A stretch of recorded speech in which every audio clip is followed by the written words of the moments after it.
Amen. Go ahead and take a seat, you guys. Woo is right. You guys sounded beautiful.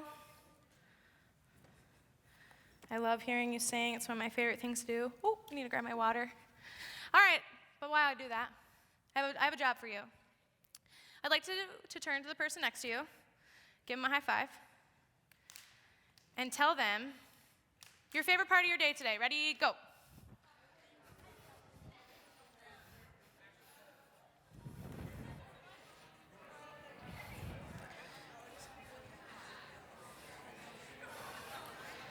All right. Well, it sounded like we had some pretty good days. I'm excited about that. I love to hear the energy in the room shift a little bit. Well, I'm going to invite you to come back. We're going to be continuing to talk about our series that we've been in, Switcheroo, where we've been talking about fear. But not any fear, right? Not the fear of spiders, not the fear of the dark, not the fear of tripping when you go up the stairs, but the fear that follows you around all day long. A lot of times for a lot of us, that's fear like I'm not enough, I can't do enough, I never say the right thing. That's the fear that we're talking about. And we've been recognizing how that fear creeps up into our lives and it's there and we don't even necessarily know that it's there. But we've also been talking about how the perfect love of God is the key to overcoming that fear. And we're going to continue talking about that today. We're actually going to be talking about fear's sting. Has anyone heard of a sting operation before? Yeah, okay, so we're kind of familiar with this term. Well, we're going to be talking about a sting operation. So essentially the key to a really good sting operation is to make it way too good to be true. Way too good to be true. If you show up to something and you find out that it's totally the opposite. And fear does this to us all the time, right? We blow stuff out of proportion, we exaggerate things. Fear has a sting operation on us all the time. We step into situations and we're feeling like, okay, this is the way it's going to go, and we're really excited, and then all of a sudden something happens and we respond out of fear, and a lot of times we're left feeling separated, isolated. I don't want anybody to raise your hand, but I want you to sit in something for a second and recognize if that might be you tonight. If you can think of a time that you've felt isolated. Maybe it's when you're at home with your family. Maybe it's when you show up and you ride the bus to school, or when you show up to a certain class where you know certain people are going to be. Maybe when you go to lunch hour. Maybe it's all the time.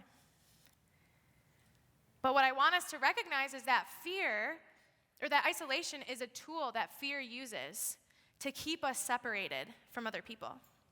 And we're going to be taking a look at a story where God did such an incredible thing when this happened to our guy today. His name's Elijah. So last week we talked about Moses. This week we're going to be talking about Elijah. But I want to tell you a little bit about him, okay? So I've got some notes on him. So Elijah was a prophet in the time of Moses. So way back in Bible times, in the Old Testament, back when for some reason all I picture is they just had rocks everywhere and they wore long dresses. Like everyone wore a dress and there was rocks. That's what I picture in the Old Testament times, which is super inaccurate for parts of the Bible and kind of accurate for other parts. But either way, that's what I picture. So I imagine Elijah's wearing this long outfit and he's walking around in desert rocks. Not cool deserts where there's some plants, but just big pieces of rocks. It's not important, but I just thought I would bring us into where we're at. And God's done incredible things with Elijah, right? So the prophets were someone that were super significant in that time because they were given words from God to give to other people. So they were literally a mouthpiece for God. That's a lot of times how people in the Old Testament times heard from God and knew what God had to say for them or what he wanted for the nation of Israel, is these prophets would say, hey, I have this word from the Lord. So people thought Elijah was super cool, right? How awesome is it that God directly speaks to them? So he had a lot of power, a lot of influence, and God had used him to do a lot of cool things. In fact, there was one miracle that God used him to do in the life of a widow named Zarephath. Please don't quote me on the pronunciation of that, but her and her son came to Elijah and asked God to provide for them, and they had just enough for the three of them to eat and for Elijah to stay there with him God provided just enough that they needed for the three of them to survive day after day after day. God did incredible things through Elijah and used him in some really incredible ways. And the passage we're going to be looking at, which is going to be on your screen or you can look up on your phone, is 1 Kings 19. So 1 Kings 19, we find Elijah on the heels of one of his most amazing encounters with God. We're going to read one of my favorite stories in the Old Testament. My favorite stories in the Old Testament. So before, just a little context, because it's important to know what's going on when we're reading the Bible, right? We can open it up and we can read a verse and we can say, yeah, we know what's going on. I know how to apply that into my life. But we need to be careful when we do that because sometimes we apply it incorrectly. And so I want to teach you to know how to apply the word correctly. And part of that is knowing what happens before what we're reading. So we're reading it in context. So the previous chapter, so chapter 18, Elijah's challenging the prophets of Baal to a showdown at Mount Carmel. And I didn't pronounce that oddly. That's how you said his name, Baal, which is super weird, but people old times, they had weird names. Significant thing about this guy was this was a group of people, this was the God they worshiped. So we worship the God of heaven and earth, and they worship Baal, who was the God of, I think, like a lot of things. But that's insignificant. So he's going up and challenging another group of people and what they worship that day. And Elijah asked God to bring fire down, and he asked him to stop the rain, and he was doing incredible things, and it was a mountain-high experience for Elijah. So we are finding our character at the highest of high. God just used him to overcome a huge obstacle in these people that were against everything that Elijah believed in, everything Elijah stood for. And God showed up, and God was faithful. And so this is where we find our character at the very beginning of Elijah chapter 19. He just had an incredible encounter with God. God showed up. He was faithful. He was like, yeah, my God, he's got my back. I can trust him. So we're going to start off in verse 1. When Ahab got home, he told Jezebel, who served Baal, the God I was just talking about, everything Elijah had done, including the way he had killed the prophets of Baal. So Jezebel sent this message to Elijah.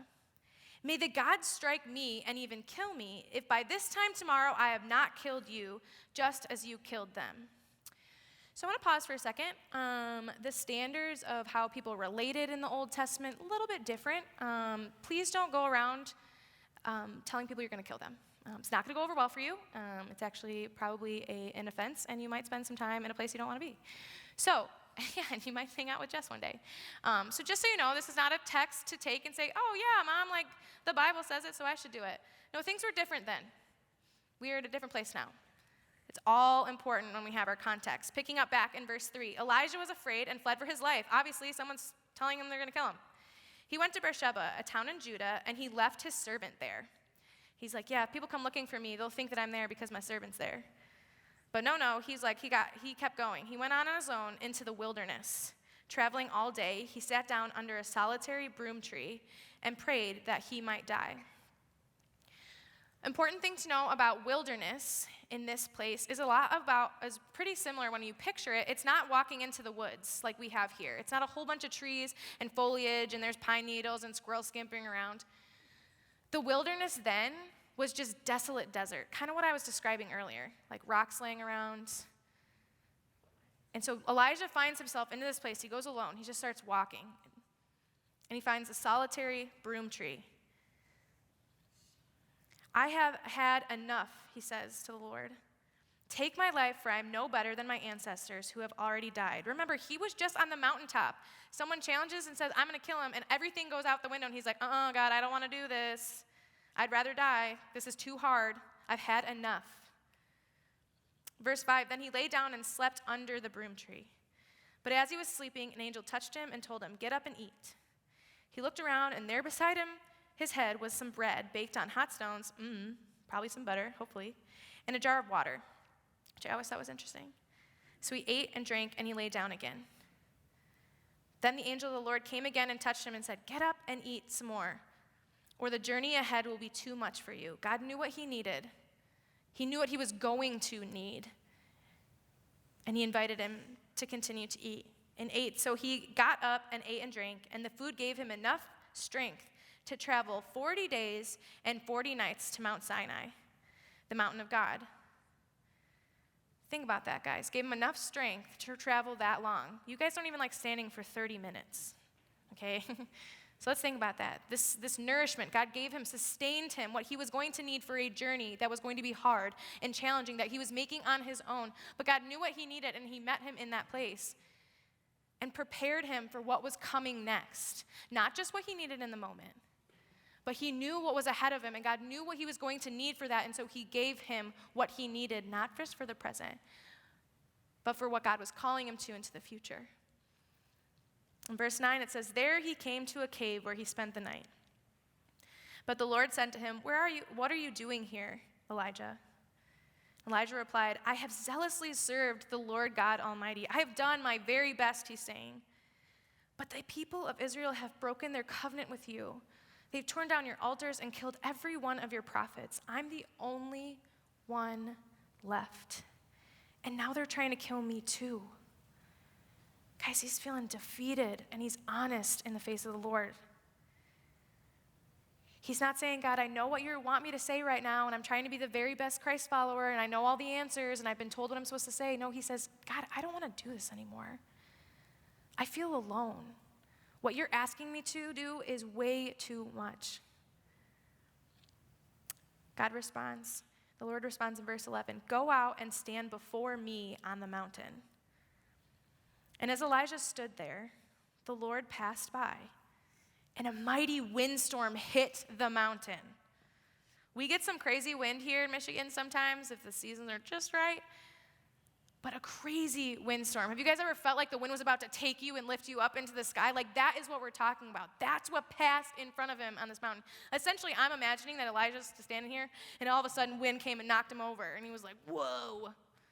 That's this giant windstorm, this power that's moving him that he can't see, but it's around him. It was such a terrible blast, the word says, that the rocks were torn loose. But the key thing to look here, it says, "But the Lord was not in the wind." So after the wind, there was an earthquake, which, but again, the Lord was not in the earthquake. After the earthquake, there was a fire, which we've been hearing a lot about fire from Australia and the little koalas. Lots of fire, right? Big, powerful, lots of destruction. But again, it says, "But the Lord was not in the fire." This is my favorite part. After the fire, there was the sound of a gentle whisper. And when Elijah heard it, he wrapped his face in his cloak and went out and stood at the entrance of the cave. The voice said, "What are you doing here, Elijah?" And he replied again, "I have zealously served the Lord God Almighty, but the people of Israel have broken their covenant with you, torn down your altars, and killed every one of your prophets. I'm the only one left, and now they're trying to kill me too." He experienced all these incredible things. He heard a whisper. He experienced God in a whisper. And then he repeats again, he's still vulnerable with God. He's still honest with God and what he's experiencing. And he repeats himself of how he's feeling so alone, so isolated, after having a huge victory on the mountain, after overcoming and proving to a group of people that what they were saying, that his God was bigger. And then he found himself in a place where he was so alone. And God reminded him where he was. He was in the whisper. In verse 15, it says, "The Lord told him, 'Go back the same way you came.' Those same 40 days travel, go back. Travel to the wilderness of Damascus. When you arrive there, anoint Hazael to be king of Aram. Then anoint Jehu, grandson of Nimshi, to be king of Israel. And anoint Elisha, son of Shaphat, from the town of Meholah, to replace." This is really important stuff. This is why people don't like the Old Testament. Essentially what God is telling him is, hey, I'll just sum it up for you. We'll just do that together. Hey, do you ever have moments when you're reading your Bible and you're like, that's a lot of names in there, like I just had? I look back and I say, what is God really trying to tell me? Because otherwise I could get frustrated, like I just did. And I did that on purpose because I do that when I'm regularly reading too, and maybe you do too, when I start to see a whole bunch of names I don't understand, totally out of context because I don't know what a ram is. Or Nimshi, I think it's a person. Here's why we don't give up when things start to get hard when we're reading the Bible, because there's more in here.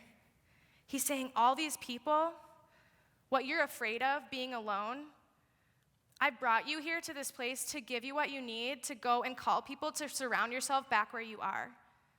And he gives specific names of people that God has already prepared to come alongside him, to continue moving forward and doing what God has called him to do. Verse 18, yet I will preserve 7,000 others in Israel who have never bowed down to Baal or kissed him, served him, worshiped him. So let's recap that. We have Elijah. He's a prophet. He's a big deal. He has direct connection. God speaks directly to him. He goes against another people that has another religion that serve a different God, and he challenges those people. And he overcomes and he wins. And those people threaten him and say they're going to come after him and kill him. And even though he just defeated them and proved them wrong, he throws his arms up and he runs. He's terrified because this group of people was coming after them. So he goes to a place and he rests. And God gives him what he needs. He gives him food and water, and he rests again. And God says, nope, you need more. I know what's coming, and you need more. So he takes more.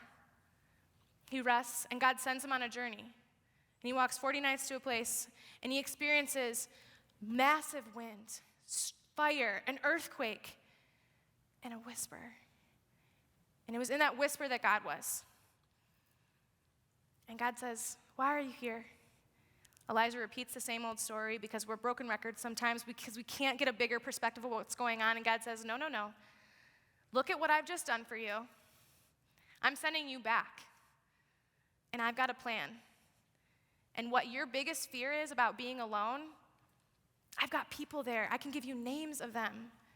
And they're going to come around you, and you guys are going to be stronger together. This fear that you have, I've overcome it. My love is bigger than that. Not just to make you feel better in the moment because I'm with you in the whisper, but to know that that isolation is not true, that I have people in another place to come around you and be around you and for you to do the work that I've called you to. Even though I know it's going to be hard, I've called people to come around you. You know, Mother Teresa, does anybody know who Mother Teresa is? Yeah, that's my lady. She did really cool things in India. She lived in a really impoverished area and served people, in my opinion, very humble, in one of the most beautiful ways in history. I don't know that much about history, but I look up to Mother Teresa. I think she's really cool. She gave her life, sacrificed her life, and she was really, really wise because she encountered a lot of weirdo things. So this is what she said. The biggest disease today is not cancer or leprosy.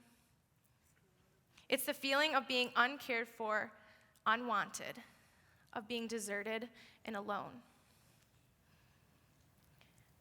So Mother Teresa said this a little while ago, and I would argue that we as a culture are even more alone.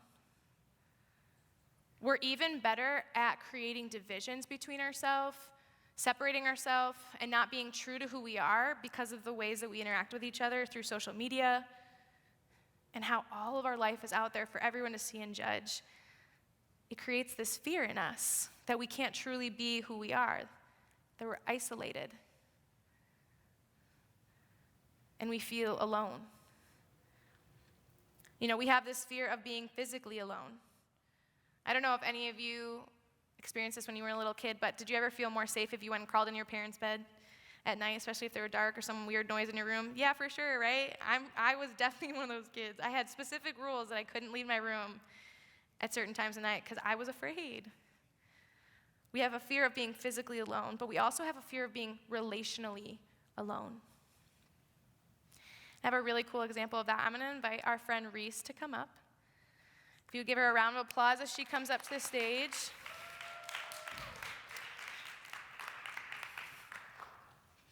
I'm going to use this one because the other one was put away. And I'm going to put this back, Steve, don't worry. And she's going to read a poem that she wrote because she's really cool, way cooler than me. So Reese, you're going to come up here. She's going to read, and it has to do with this idea of being isolated.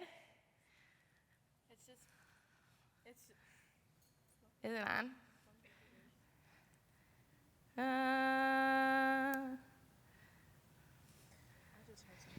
Hello? Okay. It's just Peter and me sailing across the sea. I guess you can say we're in the same boat, the moment we both start to float, walking across the water with our eyes on God. As I walk, I start to lose focus as a fish swims by. As it swims past me, it begins to tell a lie. No one needs you. No one loves you. You will be alone in your journey too. You cannot avoid total isolation forever. As it speaks, I start to sink. There's no time to think. More fish come, and they all start attacking me. I start to drown in what now is a terrifying, raging sea. I look into the sky as I feel the hope fade. What if I never got distracted? I can only blame the way I acted. I lost my sight. I acted out of fright. Luckily, it isn't too late to ask for forgiveness. Finally, I get to swim instead of sink. I wish I knew I had the choice back then. All right, give it up for Reese, you guys. Go that way. Nice. All right. Reese came up to me and was like, hey, I want to share this with you. And she's super talented, and I could never write poetry. I did write about a brownie one time. I'm really sorry. But she was super vulnerable that she wanted to share that with you guys. And I thought that was so powerful because I can get up here and say a whole bunch of things to you. But for one of your peers to say, hey, guys, this is something we all deal with. So I am so proud of her in that. But what I want us to go beyond that is to know that that fear of being isolated, we all walk around with that. She's not the only one. I'm not the only one. We all do that. So what are we going to do about that? Well, one of the things that I think we start to do is we start to think, I don't fit in. I don't belong. I don't look cool enough. I don't perform well enough. I don't. But I want us to switch I don't to he does. Because the reality is, we are at our best when we are at our weakest, because that's when God can come and show us his strength. So when you start to feel like I don't fit in, I don't belong, remember he does. He comes up and he shows up in those moments, just like he did for Elijah. Right? Elijah was done. He had enough. He found himself, he was like, God, just take me now. I'm just going to lay under this little bush and I'm over it. And God was like, take a nap. Here's some snacks. Take another nap. You need more snacks. But I got a plan and we're going to make this happen. He had zero energy left. He couldn't muster enough to make it happen, and God did. I think that is so powerful when we try to overcome this sting operation of fear. Like fear makes it so much bigger of a deal, and God comes in and says, no. I can meet you where you're at. And it would be easy for us to look at Elijah's story and be like, yeah, well, I don't ever experience God in the wind, let alone a whisper. Like, we could take a look at his story and it's like, well, I haven't heard direct words from God, so it would be easy to be Elijah and to follow what God is doing. But I would challenge you to say, have you really been listening? Have you really been looking? Because I think that's what Elijah did. He had no choice but to depend on God. We think we do, but then we find ourselves feeling isolated. And do we really have a choice but to depend on God? Elijah found out just because we feel alone doesn't mean that we are alone. We make a lot of our decisions and base a lot of things on our feelings. I'm a feeler. I totally get that. Our culture worships feelings. If I don't feel like doing it, I don't have to do it. If I don't feel like it's right, it's not right. If I don't feel like you're a good person, you're probably not a good person. Our feelings rule the world. But the reality about our feelings is that they're deceptive. Because they're a narrative that we write. And what we need to challenge ourselves as Christ followers is to hold them up against what the Word says and what God says. Because what this is saying is even if we feel like we are alone, we feel isolated, we're not. And that's the key, guys. You have to choose to believe that. That's why we call it faith. You have to choose. And the choice is yours. And God will continue pursuing you and continue whispering and continue being around you. But you have to choose to hear him and to see him and to seek him out. So what does this look like? Like I was saying, a lot of our feelings can give us some faulty information. But we have to be willing to trust God to lead us out of the isolation that we find ourselves in. Right? I listed some situations that we can experience earlier, but maybe for you it's completely different, and your isolation you feel is in yourself. We have to acknowledge that there's a part that we play to let God move us out of that place. Elijah was led out of his isolation by God only after he acknowledged that he needed the help of God. I'm going to give an example. Reese, I hope this is okay, but she shared that vulnerability in what her experience was of feeling isolation, and the reason that she was able to stand in front of you is because she recognized that there was a part of her that needed to turn back to God, that needed to experience that forgiveness. That's what I heard in her words. There was a part of her that was like, whoa, I chose this. I wish I could have chosen differently. That's awesome. That is amazing. That is a huge win. That is a step towards Jesus, and that is new life. And I am super excited that you guys are starting to get that. I don't want to say that this is easy. I'm not saying that you're going to go home and say, okay, God, I choose this, and it all works out. But we can't choose not to do it because we think it's going to be hard or too big. All we can do is take one step. Maybe it's just a little step. Maybe for you, you know it needs to be a big step. Maybe for you, that looks like you need to get baptized and say, I'm all in on this. I need other people to know that so that they come around me and they start encouraging me and we together experience what God is offering to us. A step out of isolation. We were created to be relational beings, guys. God created Adam first, and Adam felt like, hey, God, is this really it? Because the animals, they're not cutting it. And so he created Eve. He knew that we were created to be in a relationship. We are made in the image of God. The Trinity, if you've been hanging out with us at the Mix, we've been talking about that. That God is God the Father, God the Son, and God the Holy Spirit is literally a relational being. If that's confusing, you have more questions about that, come talk to me. I want to help you guys navigate that. Talk to your small group leaders. They want to help you navigate those things. For those of you that post that you can't people today, or people are too much, or you're struggling with people, I get it. I have a roommate. She leaves a lot of stuff everywhere. I love her very much. She knows she's challenging to live with.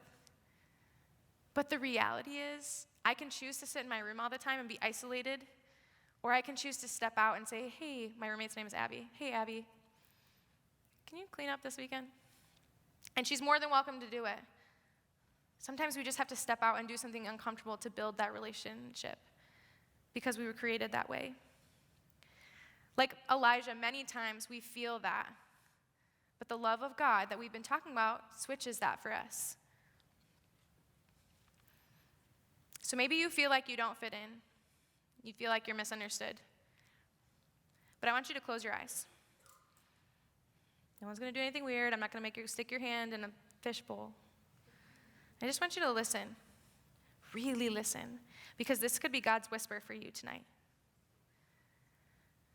God has a place designed for you where you fit in. God understands you. God sees you and will meet you exactly where you're at. God has a place designed for you. God understands you. God sees you, and he will meet with you exactly where you're at. Go ahead and open your eyes. I really want to encourage you guys to have a phrase like that you read over yourself every morning. Maybe for you, you can have that exact one. I can shoot you a text or put it on Instagram and Facebook, and you can screenshot it, and you can replace you with I, or with me. God sees me. He understands me. He knows me. Because it's truth. And that's a step in building your faith and believing that and choosing to let him guide you out of isolation. And that is a gift. As children of God, as people that have a place to come here on Wednesday and experience his love and to hear this truth, that's an amazing thing that we get to be reminded week after week when we experience the love of being in community and we can have fun together, that there is a God who cares. But the reality is there are a lot of people not in this room that don't hear that truth. And one of the richest parts of us living out our faith, of us experiencing God, is taking what we're experiencing, taking what we know to be true, and bringing it to other people.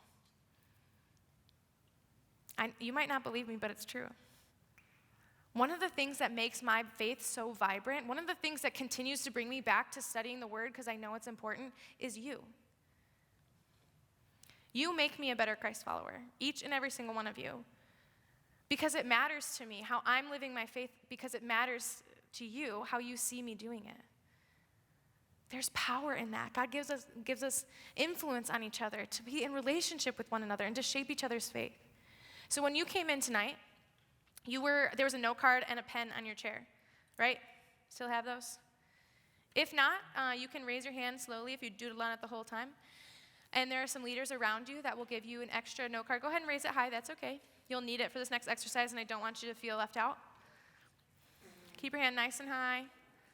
Don't lose me, stay with me, stay with me.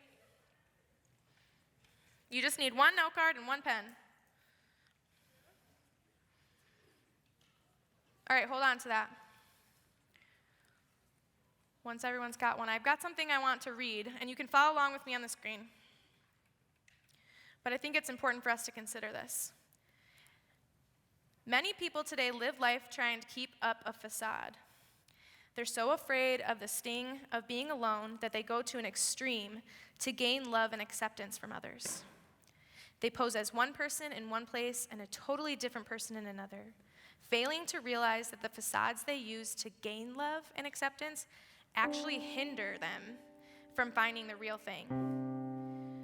One of our greatest needs as individuals is to be loved and accepted. At the bottom of this need is a greater truth that is truly to be loved and accepted. We must first be known. Far too many times we're willing to trade true love and acceptance for cheap substitutes, such as acceptance without love or acceptance with dishonest love.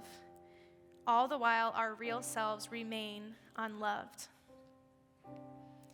Now you get to experience the truth that you are loved, beyond a shadow of a doubt, more than you can ever understand, by a God who created you and knows you better than you'll ever know yourself. If you want to know more about that, I'd love to talk to you about it. Your small group leader would love to talk more about that. But the truth is, guys, there are a lot of people not in this room, outside these walls, that you interact with day in and day out, that need to know this truth, that need to be reminded that they don't have to stay in isolation, that that's not where they belong. But they can let God lead them out of that as if they choose God, and he knows what's best for them on the other side. So I want you to think for a couple minutes about that one person. About that one person that comes to mind that you know needs to experience this love, this truth. That fear cannot isolate us when we have the love of Jesus. And I want you to write that name on this card. When you've done that, I'm going to ask you to come and place it up on the front of the stage, just like that. And we're going to pray over those names together. So take a couple minutes to do that. A couple quiet, reflective moments to do that.